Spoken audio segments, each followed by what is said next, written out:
ultima considerazione, perché non voglio parlare di quel rapporto ministeriale, perché ci sarà il modo di parlarne fino in fondo. C'è solo una cosa di quel rapporto che non si è detta. Quel rapporto parla di clima, ma parla di clima quando va negli ospedali. Clima. Allora, se la responsabilità politica deve essere quella di far parlare i professionisti e questi baruffano, perché lo dice la relazione degli ispettori, tra qua, non io.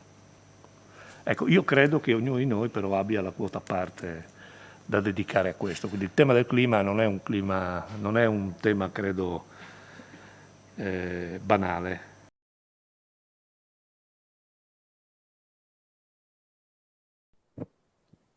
Però ci sono alcune ipocrisie che vanno chiarite. Allora qui non è che sta storia va a finire a tarallucci e vino. L'assessore Riccardo Riccardi vuole vederci chiaro, non gli è piaciuta la lettera, la seconda da inizio pandemia, scritta dal presidente del sindacato degli anestesisti Alberto Peratoner a nome dei 350 anestesisti della regione. Tra le denunce, nella gestione, i 30 posti letto aperti di recente di terapia subintensiva a Palmanova e Gorizia che, dicono gli anestesisti, sono in realtà posti intensivi ma non contati dai report giornalieri. Perché io che con il dottor Peratoner ho avuto qualche occasione di incontro, scontro, ci siamo detti le cose che ci siamo detti. Io ho preso la macchina, sono andato nel suo ufficio. Gli ho chiesto quante volte un assessore regionale è andato nel suo ufficio, mi ha risposto nessuno. Cioè quando la partita è non mi dai i numeri, io sono molto contento che la Procura della Repubblica apri i fascicoli per andare a vedere le cose che sono successe. Quando si dice che siamo mancati di trasparenza,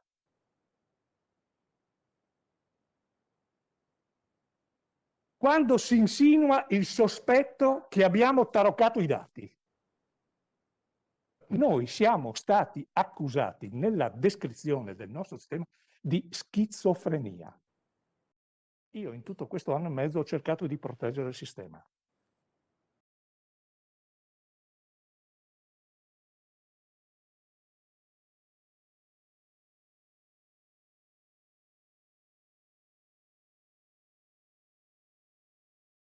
Bene, quindi ancora buon lavoro Assessore Riccardi e buona fortuna. Sappiamo che comunque le bugie le ha già dette tutte nel finale. No, non sono bugie, non sono bugie. Va bene, grazie di nuovo, arrivederci. A voi.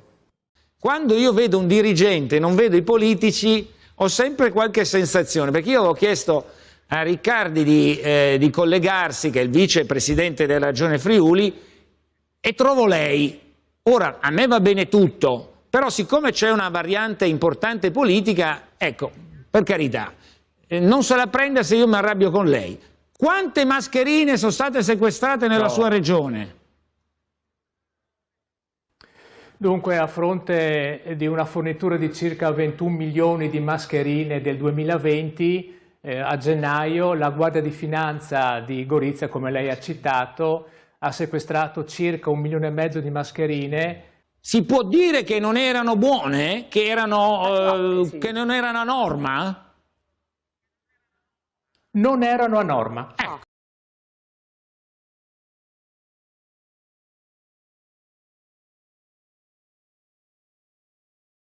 Allora, vogliamo, come commissione che si occupa di sanità, occuparci di questi problemi? O la commissione è semplicemente un paravento che deve semplicemente coprire tutta la polvere messa sotto il tappeto dall'esecutivo? Grazie.